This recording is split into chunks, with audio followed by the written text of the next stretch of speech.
Assalamualaikum warahmatullahi wabarakatuh. Alhamdulillahilladzi qad akhraja nataijal fikri li arbabil hija musalliyan ala nabiyil mustafa wa alihil mustakmilina syarafa amma ba'd.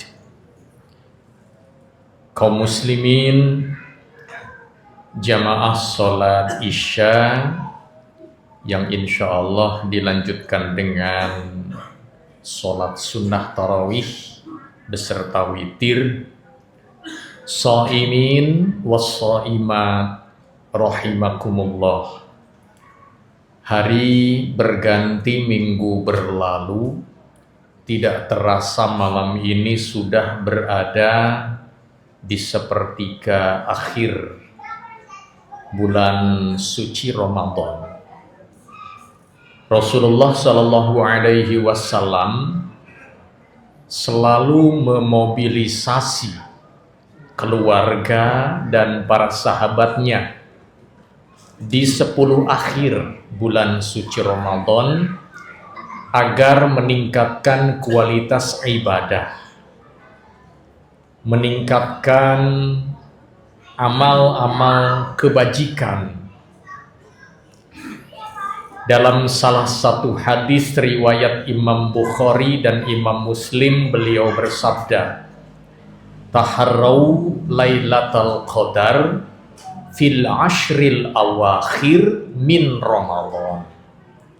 Bersegeralah kalian untuk meraih Lailatul Qadar di 10 akhir bulan Ramadan.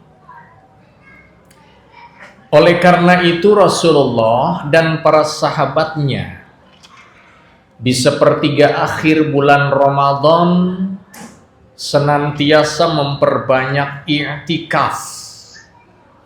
Jadi i'tikaf yang dilakukan oleh Bapak Ibu sekalian di akhir Ramadan di masjid ini, itu salah satu amalan yang ditradisikan, yang dibiasakan oleh Rasulullah dan para sahabatnya di 10 akhir bulan Ramadan. Apa yang dinamakan dengan i'tikaf? Secara kebahasaan, i'tikaf itu berdiam diri di masjid.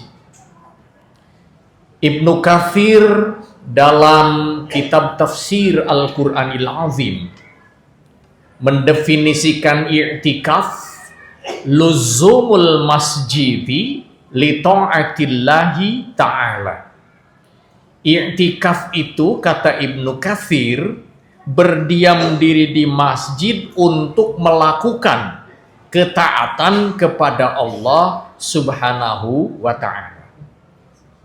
Para ulama merumuskan pengertian i'tikaf al-makthu fil masjid biniyati taqarrubi ilallahi ta'ala. I'tikaf itu berdiam diri di masjid dengan niat untuk mendekatkan diri kepada Allah Subhanahu wa ta'ala. Dari sinilah Bapak Ibu sekalian, makna i'tikaf dapat kita simpulkan. Pertama, tempatnya di masjid. Yang kedua, aktivitasnya untuk beribadah dan mendekatkan diri kepada Allah Subhanahu wa ta'ala. Nah, dengan demikian kalau Bapak Ibu berdiam diri di Tamrin City atau di Exchange misalkan ya, di Bintaro Plaza, di mall, menunggu datangnya waktu maghrib, walaupun mulutnya komat kamit sambil membacakan tasbih, bahkan baca Al-Quran, tapi karena tempatnya bukan di masjid, tidak dapat disebut i'tikaf. Begitu juga kalau Bapak Ibu berada di masjid, tapi tidak melakukan aktivitas ibadah, ngobrol misalnya, atau berbicara tentang keduniaan, berbicara tentang perang Iran, Israel, Amerika, yang tidak berkait dengan masalah ibadah, juga tidak ada niat untuk mendekatkan diri kepada Allah Subhanahu wa Ta'ala, walaupun berada di masjid tidak dapat dikategorikan i'tikaf.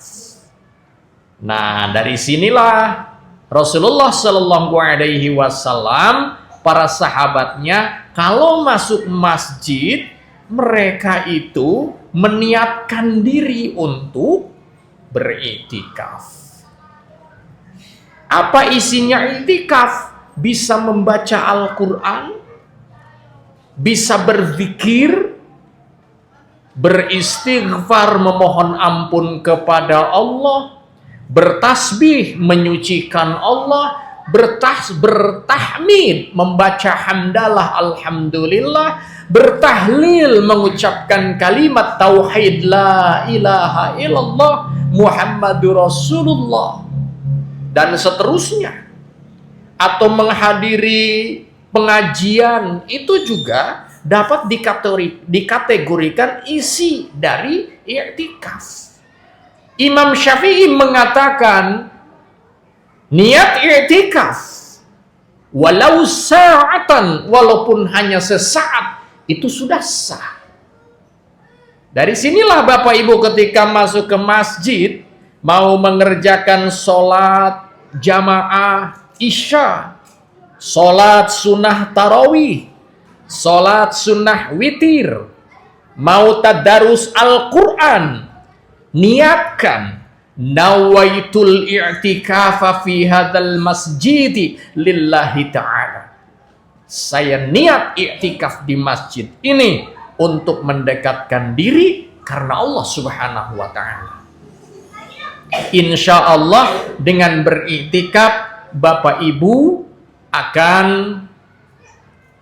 mengenali diri sendiri yang akhirnya mengenal Allah Subhanahu wa Ta'ala.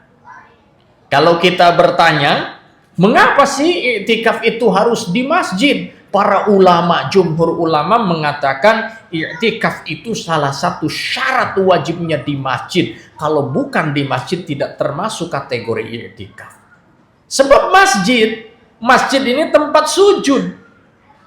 Masjid bukan hanya ruangan untuk tempat kita beribadah formal, mengerjakan sholat 5 waktu. Bukan hanya itu.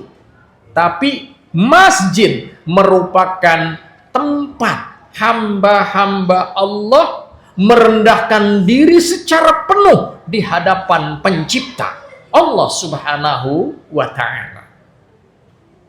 Bapak Ibu ketika memasuki masjid, niatkan untuk beriktikaf, berdiam diri di masjid karena mengerjakan ketaatan Allah kepada Allah Subhanahu wa Ta'ala.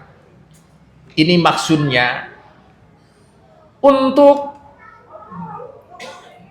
menghilangkan sejenak kepenatan dunia, kesibukan kita di tempat kerja.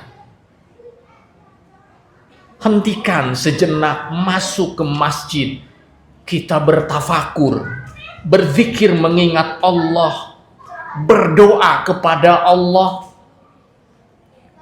melakukan perenungan apa yang sudah dikerjakan. Lalu apa rencana ke depan? Siapa diri kita? Diciptakan untuk apa? Lalu melangkah kemana? Ini dalam i'tikaf.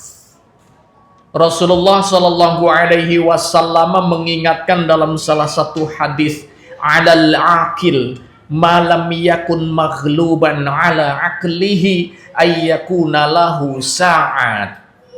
Orang yang berakal, yang akalnya belum terkalahkan oleh hawa nafsu, maka wajib mengatur waktu hidupnya ke dalam beberapa waktu, ke dalam beberapa bagian.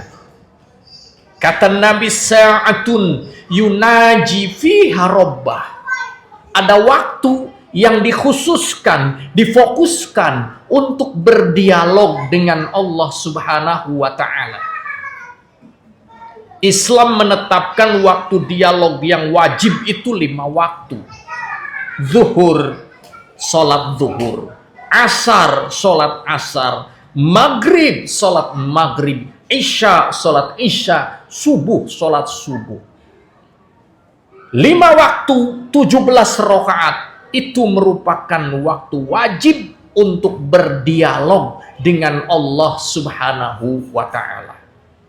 Karena itu, di dalam sebuah hadis, Rasul mengibaratkan sholat 5 waktu itu, kata Rasul, kalau ada seseorang yang rumahnya, di depan rumahnya ada sungai yang mengalir, kemudian orang itu mandi di sungai tersebut 1 hari 5 kali. Itu gambaran orang yang mengerjakan sholat 5 waktu. Kata Nabi kepada para sahabat, apakah kalau ada orang yang mengerjakan, yang mandi 1 hari 5 kali, adakah di tubuhnya itu debu yang menempel? Kata para sahabat, dimungkinkan tidak ada. Itulah gambaran sholat 5 waktu. Mengerjakan sholat 5 waktu, berdialog minimal 5 waktu dengan Allah Subhanahu wa Ta'ala akan menghapuskan dosa-dosa kita. Jiwa kita, hati akan bersih, pikiran juga bersih, anggota tubuh pun bersih dari kesalahan-kesalahan. Itu jika dilakukan secara baik dan benar.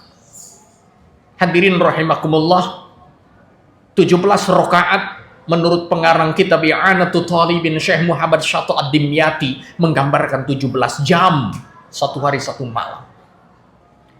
Kalau 1 hari 1 malam itu ada 24 jam,